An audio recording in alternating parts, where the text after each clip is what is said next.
Hi guys, അപ്പോൾ IQOO Z3 എന്ന് പറഞ്ഞ ഫോണിൻ്റെ അൺബോക്സിങ് ആൻഡ് ഫസ്റ്റ് ഇംപ്രഷനാണ് ഈ വീഡിയോയിൽ നമ്മൾ നോക്കാൻ പോകുന്നത്.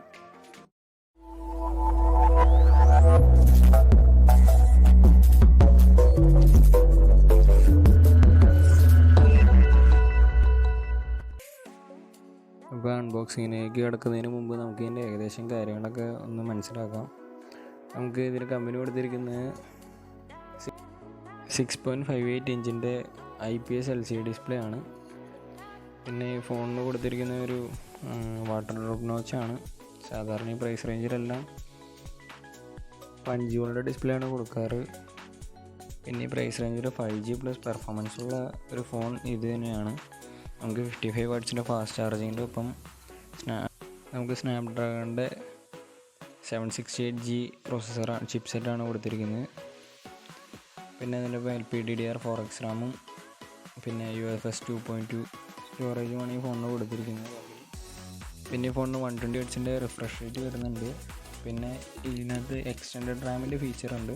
അതായത് നമ്മുടെ ഇന്ത്യയിൽ നിന്ന് 1GB എടുത്തിട്ട് അത് റാമായിട്ട് കൺവേർട്ട് ചെയ്ത് ടോട്ടൽ നിങ്ങൾക്ക് 7GB റാം കിട്ടും. പിന്നെ 64 മെഗാ പിക്സലിൻ്റെ ഒരു മെയിൻ ക്യാമറ വരുന്നുണ്ട്. പിന്നെ ഫോൺ ഒരു ട്രിപ്പിൾ ക്യാമറ സെറ്റപ്പിലാണ് വരുന്നത്. പിന്നെ നമുക്കിതിനകത്ത് 4K video recording at 60 FPS വരെ സപ്പോർട്ടാവും. പിന്നെ 5 ലെയർ ലിക്വിഡ് കൂളിംഗ് സിസ്റ്റം ഉണ്ട്. അത് നമുക്ക് ഗെയിമേഴ്സിനൊക്കെ പറ്റിയൊരു സംഭവമാണ്. ഫോൺ ഓവർ ഹീറ്റ് കാര്യങ്ങളൊന്നുമില്ല. പിന്നെ 120 ഹെർട്സിൻ്റെ ടച്ച് സാമ്പിളിംഗ് റേറ്റും കാര്യങ്ങളൊക്കെ കൊടുത്തിട്ടുണ്ട്. പിന്നെ ഈ ഫോണിൻ്റെ അൾട്രാ ഗെയിം മോഡിൽ ഈഗിൾ എന്ന് പറഞ്ഞൊരു ഓപ്ഷനൊക്കെ വരുന്നുണ്ട്. നമുക്ക് കൂടുതൽ ഗ്രാഫിക്സും പിക്ചർ ക്വാളിറ്റിയും കാര്യങ്ങളൊക്കെ കിട്ടും. പിന്നെ ഫോണിൻ്റെ റൈറ്റ് സൈഡിൽ നമുക്കൊരു വോളിയം റോക്കർ ബട്ടണും അതുപോലെ തന്നെ നമ്മുടെ ഫിംഗർ പ്രിൻറ്റ് പവർ ബട്ടണും കാണാം. ലെഫ്റ്റ് സൈഡ് എംറ്റി ആണ്, ഒന്നും കൊടുത്തിട്ടില്ല. പിന്നെ ഇതിൻ്റെ ബോട്ടം സൈഡിലോട്ട് വരികയാണെങ്കിൽ നമുക്ക് ഒരു ഹെഡ്ഫോൺ ജാക്ക് കാണാം 3.5mm. അതുപോലെ തന്നെ മൈക്ക്, പിന്നെ Type-C ചാർജിങ്, പിന്നെ അതുപോലെ ഒരു സ്പീക്കറും കാണാം. പിന്നെ ഇതിൻ്റെ ടോപ്പ് സൈഡിലോട്ട് വരികയാണെങ്കിൽ ഒരു വോയിസ് ക്യാൻസലേഷൻ മൈക്ക്, പിന്നെ ഒരു സിം ട്രേയും കാണാം. ഇതിനകത്ത് ഹൈബ്രിഡ് സിം സ്ലോട്ടാണ് യൂസ് ചെയ്തിട്ടുള്ളത്. അതുകൊണ്ട് തന്നെ ഒരു സിം അല്ലെങ്കിൽ ഒരു മെമ്മറി കാർഡ് അല്ലെങ്കിൽ 2 സിം അങ്ങനൊരു ഓപ്ഷനിലാണ് വന്നിരിക്കുന്നത്. ഡെഡിക്കേറ്റഡ് സിം സ്ലോട്ടല്ല കൊടുത്തിരിക്കുന്നത്. ഇനി നമുക്ക് ഇതിൻ്റെ അൺബോക്സിങ്ങിലേക്ക് കിടക്കാം. അപ്പോൾ ഞാനിത് ആമസോണിൽ നിന്നാണ് പർച്ചേസ് ചെയ്തിട്ടുള്ളത്. അതുകൊണ്ട് തന്നെ ആമസോണിൽ ഒരു പാക്കേജിങ് കാര്യങ്ങളൊക്കെ ഉണ്ട്. ജസ്റ്റ് സാനിറ്റൈസർ അടിച്ചുകൊണ്ട് അതിൻ്റെ ഇൻവോയ്സ് കാര്യങ്ങളൊക്കെ ബ്ലറായി. അപ്പോൾ നമുക്കിത് അൺബോക്സിങ് സ്റ്റാർട്ട് ചെയ്യാം. അപ്പോൾ അത്യാവശ്യം നല്ലൊരു പാക്കേജ് കൂടി തന്നെയാണ് IQOO ഇത് പാക്ക് ചെയ്തിട്ടുള്ളത്. ഒരു പ്രത്യേക ഡിസൈനും കാര്യങ്ങളൊക്കെ കൊടുത്തിട്ടുണ്ട്. അപ്പോൾ നമുക്ക് അൺബോക്സ് ചെയ്ത് നോക്കാം.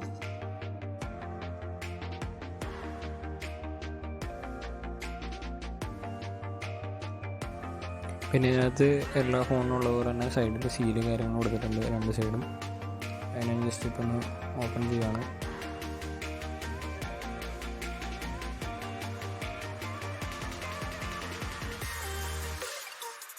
അപ്പോൾ ഇതാണ് നമ്മുടെ ഇൻബോക്സ് കണ്ടൻറ്റ്. അതിന് നമുക്കൊരു യെല്ലോ ബോക്സാണ്. അതിൻ്റെ അകത്ത് TPU കേസ്, അതുപോലെ തന്നെ USB കേബിള്, അതുപോലെ സിം ഇജക്ഷൻ ടൂള്, പിന്നെ ഒരു വാറണ്ടി പേപ്പർ കാര്യങ്ങൾ തരുന്നുണ്ട്. ഇനി അതിൻ്റെ അണ്ടറിലായിട്ടാണ് നമ്മുടെ ഫോൺ വരുന്നത്. അത്യാവശ്യം നല്ലൊരു ഡിസൈനോടുകൂടി തന്നെയാണ് IQOO ഇത് ഇറക്കിയിരിക്കുന്നത്. നല്ലൊരു കളർ ഗ്രേഡിയൻറ്റും കാര്യങ്ങളൊക്കെ ഉണ്ട്. നമ്മുടെ ഫോണിൻ്റെ ബാക്ക് സൈഡ് വളരെ ഗ്ലോയിങ് ആയിട്ടാണ് കൊടുത്തിരിക്കുന്നത്. നമ്മൾ കേസ് ഇട്ട് മാത്രം ഉപയോഗിക്കുക, അല്ലെങ്കിൽ അതിൻ്റെ ബാക്ക് സൈഡിലെ ഫിംഗർ പ്രിൻറ്റ് ചെയ്യാൻ ചാൻസ് ഉണ്ട്. ഭയങ്കര ഗ്ലോയിങ് ഉള്ളൊരു ഡിസൈനാണ് കൊടുത്തിരിക്കുന്നത്. ഇനി നമുക്ക് ഫോൺ മാറ്റി വെച്ചാൽ നമുക്ക് ഉള്ളിലൊരു IMEI കോഡ് കാര്യങ്ങൾ കാണാം. അത് നമുക്ക് സ്ലിപ്പായിട്ടാണ് തന്നിരിക്കുന്നത്. നമുക്ക് വേണമെങ്കിൽ ഫോൺ മുട്ടിച്ചാൽ മതി എന്നുള്ള രീതിയിലാണ്. ബാക്കി കമ്പനികൾ ചെയ്ത പോലെ ഫോണും ഒട്ടിച്ച് തരുന്ന ഒരു പരിപാടിയില്ല. പിന്നെ ഫോണിൻ്റെ അണ്ടറിലായിട്ട് നമുക്ക് എൻ്റെ ഒരു ചാർജിങ് അഡാപ്റ്റർ കാണാം. ഫോൺ 55 വാട്ട്സിൻ്റെ ചാർജിങ് ആണ് സപ്പോർട്ട് ചെയ്യുന്നത്. എന്നാലും ഒരു 66 വാട്ട്സിൻ്റെ ഫാസ്റ്റ് ചാർജിങ് തരുന്നുണ്ട്. ഈ ഫോണിൽ ഒബിയസ്ലി എല്ലാ ഫോണിനെ പോലെ തന്നെ നമ്മുടെ Type-C ചാർജിങ് പിന്നാണ് കൊടുത്തിരിക്കുന്നത്. അതുപോലെ തന്നെ 66 വാട്ട്സിൻ്റെ ഫാസ്റ്റ് ചാർജിങ്. ഇനി നമുക്ക് ഇതിൻ്റെ TPU കേസ് ഒന്ന് അപ്ലൈ ചെയ്ത് നോക്കാം. ടി പി കേസ് നല്ല ഹാർഡായിട്ടുള്ള ടി പി കേസാണ് ഇതിന് കൊടുത്തിരിക്കുന്നത്. അത്യാവശ്യം നല്ലൊരു കേസ് തന്നെയാണ്. ബട്ട് ഫോണിന് പെട്ടെന്ന് ഡാമേജ് വരാത്ത രീതിയിലൊക്കെയാണ് ഉണ്ടാക്കിയിരിക്കുന്നത്. പിന്നെ കേസിൽ ക്യാമറ പോർഷൻ നന്നായിട്ട് കവർ ചെയ്തിട്ടുണ്ട്, പെട്ടെന്ന് സ്ക്രാച്ചും കാര്യങ്ങളൊന്നും എഴുതില്ല. പിന്നെ സൈഡിൽ ഫിംഗർ പ്രിൻറ്റിൻ്റെ ഹോളുണ്ട്. പിന്നെ നമുക്ക് ഇതിനകത്ത് വാറണ്ടി കാർഡ് അതുപോലെ സിം ഇഞ്ചക്ഷൻ ടൂളുണ്ട്. വാറണ്ടി കാർഡ് നമ്മളതിന് പോകുന്ന കഴിച്ചും പ്രശ്നമില്ല. നമുക്ക് ഇതിനകത്ത് ഈ വാറണ്ടി എന്ന് പറഞ്ഞൊരു ഓപ്ഷൻ വരുന്നുണ്ട്. അത് ഫോൺ രജിസ്റ്റർ ചെയ്ത് കഴിയുമ്പോഴാണ് അതിനുള്ള ഓപ്ഷൻ കാണിക്കുന്നത്. ഇനി നമുക്ക് നമ്മുടെ മെയിൻ തിങ്ങായ നമ്മുടെ ഡിവൈസ് ഒന്ന് പവർ ഓൺ ചെയ്ത് നോക്കാം. നമുക്കത് ഓൺ ചെയ്യുമ്പോൾ തന്നെ IQOO 5G powered by Android എന്നൊക്കെ പറഞ്ഞ് കൊടുത്തിരിക്കുന്നത് കാണാം. അപ്പോൾ നമുക്കിവിടെ ഹലോ നമ്മുടെ കൺട്രി ലാംഗ്വേജ് കാര്യങ്ങൾ സെലക്ട് ചെയ്യാൻ പറയുന്നുണ്ട്. അപ്പോൾ ഞാൻ ഇവിടെ ഇംഗ്ലീഷ് യുണൈറ്റഡ് സ്റ്റേറ്റ്സ് കൊടുക്കുന്നത്. അതുകൊണ്ട് നമ്മുടെ കൺട്രി ചോദിക്കുന്നുണ്ട്. നമ്മൾ ഞാൻ ഇന്ത്യ കൊടുത്തു. പിന്നെ യൂസർ അഗ്രിമെൻറ്റ് ഒക്കെ നമ്മൾ എഗ്രി ചെയ്ത് കൊടുക്കുക. അതുകൊണ്ട് പ്രൈവസി ആൻഡ് ടേംസ് കാര്യങ്ങൾ ചോദിക്കും, അത് എഗ്രി ചെയ്ത് കൊടുക്കുക. പിന്നെ എൻ്റെ ഈ വാറണ്ടി കാർഡ് അതും എഗ്രി ചെയ്ത് കൊടുക്കുക. പിന്നെ നമ്മളൊരു വൈഫൈയിലോട്ട് കണക്ട് ചെയ്യുക. ഞാനിപ്പോൾ എൻ്റെ വൈഫൈയിലോട്ടൊന്ന് ജസ്റ്റ് കണക്ട് ചെയ്യുന്നുണ്ട്. അപ്പോൾ എൻ്റെ കൂടെ കണക്റ്റ് ആയി കഴിഞ്ഞു. അതുകൊണ്ട് ഒരു 30 സെക്കൻഡ് അടുത്ത് നമുക്ക് പിടിക്കും റെഡിയാവാൻ. ഞാൻ ജസ്റ്റ് ഒന്ന് സ്കിപ്പ് ചെയ്യുന്നുണ്ട്. അതുകൊണ്ട് നമുക്ക് ഇങ്ങനൊരു ഓപ്ഷൻ വരും. അത് നമുക്ക് വേണമെങ്കിൽ അറിവ് കൊടുക്കാം, അല്ലെങ്കിൽ സ്കിപ്പ് കൊടുക്കാം. അത് നമ്മുടെ ഫയൽസ് മൊത്തം ഓൾഡ് ഫോണിൽ നിന്ന് ഈ ഫോണിലേക്ക് കോപ്പി ചെയ്യുന്ന കാര്യമാണ്. അത് നിങ്ങൾക്ക് വേണമെങ്കിൽ നെക്സ്റ്റ് കൊടുക്കാം, അല്ലെങ്കിൽ ഡോൺ കോപ്പി കൊടുക്കാം. അതേപോലെ നമ്മളോട് മെയിൽ ID കാര്യങ്ങൾ സെറ്റ് ചെയ്യാൻ പറയും. അപ്പോൾ നമ്മൾ ജസ്റ്റ് നമ്മുടെ പഴയ മെയിൽ ID അല്ലെങ്കിൽ നമുക്ക് വേണമെങ്കിൽ ഒരെണ്ണം ക്രിയേറ്റ് ചെയ്യാം. ഞാനിപ്പോൾ ജസ്റ്റ് ഒന്ന് സ്കിപ്പ് ചെയ്യുന്നുണ്ട്. കാരണം ഞാൻ ഫോണൊന്ന് ജസ്റ്റ് ഓൺ ചെയ്തിട്ട് ചെയ്താൽ മതിയെന്നൊരു ഇതിനകത്താണ്. അപ്പോൾ നമ്മളോട് ഇങ്ങനെ കുറച്ച് ഓപ്ഷൻസ് കാര്യങ്ങളായിരിക്കും, നമ്മൾ അലവ് ചെയ്ത് കൊടുക്കുക.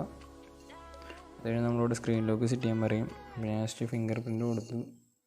അപ്പോൾ നമ്മളോടൊരു പിന്നെ സെറ്റ് ചെയ്യാൻ പറയുന്നുണ്ട്. അപ്പോൾ ഒരു ഇൻസ്ട്രക്ഷൻസ് കാര്യങ്ങൾ തരും. നമ്മൾ എഗ്രി കൊടുക്കുക.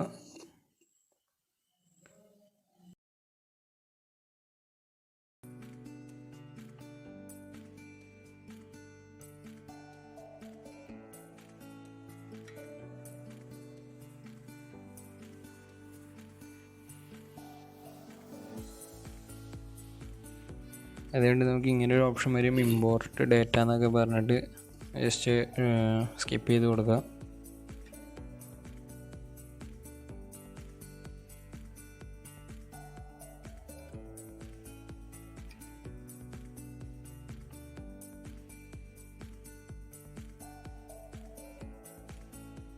പിന്നെ നമുക്കിവിടെ ആപ്പ് സജഷൻസ് കാര്യങ്ങളൊക്കെ പറയും. നിങ്ങൾക്ക് വേണമെങ്കിൽ ആപ്പ് ഇൻസ്റ്റാൾ ചെയ്യാം, അല്ലെങ്കിൽ നിങ്ങൾക്ക് സ്കിപ്പ് ചെയ്യാം. മിന്ത്ര ഓൺലൈൻ ഷോപ്പിംഗ് അങ്ങനെ കുറേ കാണിച്ചിട്ടുണ്ട്. ഞാൻ സ്കിപ്പ് ചെയ്തു. അപ്പോൾ കൺഗ്രാജുലേഷൻസ് നെക്സ്റ്റ് കൊടുത്തു. അപ്പോൾ ഫോണിൻ്റെ ഇൻ്റർഫേസിലോട്ട് നമ്മൾ വന്നിട്ടുണ്ട്. അപ്പോൾ ഇതാണ് നമ്മുടെ ഫോണിൻ്റെ ഇൻ്റർഫേസ് എന്ന് പറയുന്നത്. നമ്മുടെ വിവോൻ്റെ ഫൺ ടച്ച് ചോയ്സ് തന്നെയാണ് ഇതിൻ്റെ സോഫ്റ്റ്വെയർ. വിവോയുടെ സബ് ബ്രാൻഡായിട്ട് വരുന്നൊരു ഫോണാണിത്. 120 Hz റിഫ്രഷ് റേറ്റോടുകൂടി വരുന്നതുകൊണ്ട് വളരെ സ്മൂത്തായിട്ടുള്ളൊരു ഡിസ്പ്ലേ തന്നെയാണ് ഇത്. പിന്നെ നമുക്ക് വേണമെങ്കിൽ സിസ്റ്റം നാവിഗേഷൻ ബട്ടൺസ് നമ്മളിപ്പോൾ ചേഞ്ച് ചെയ്തിടാം, ലെഫ്റ്റ് റൈറ്റ് ഒക്കെ ആക്കി ഇടാം. അപ്പോൾ ഞാനിപ്പോൾ ഇവിടെ ജസ്റ്റ് ഒന്ന് ചേഞ്ച് ചെയ്തിട്ടുണ്ട്. അപ്പോൾ നിങ്ങൾ ഒരു 120,000 ബഡ്ജറ്റിലാണ് ഒരു 5G ഫോൺ വാങ്ങിക്കാൻ നോക്കുന്നതെങ്കിൽ IQOO Z3 ഒരു ബെസ്റ്റ് ഓപ്ഷനാണ്. ഇപ്പോൾ ആമസോണിൽ മാത്രമേ അത് അവൈലബിൾ ആയിട്ടുള്ളൂ, ഫ്ലിപ്പ്കാർട്ടിലില്ല. ആമസോണിൽ ഏകദേശം 19,990 ഇപ്പോൾ സെയിലായിക്കൊണ്ടിരിക്കുന്നത്.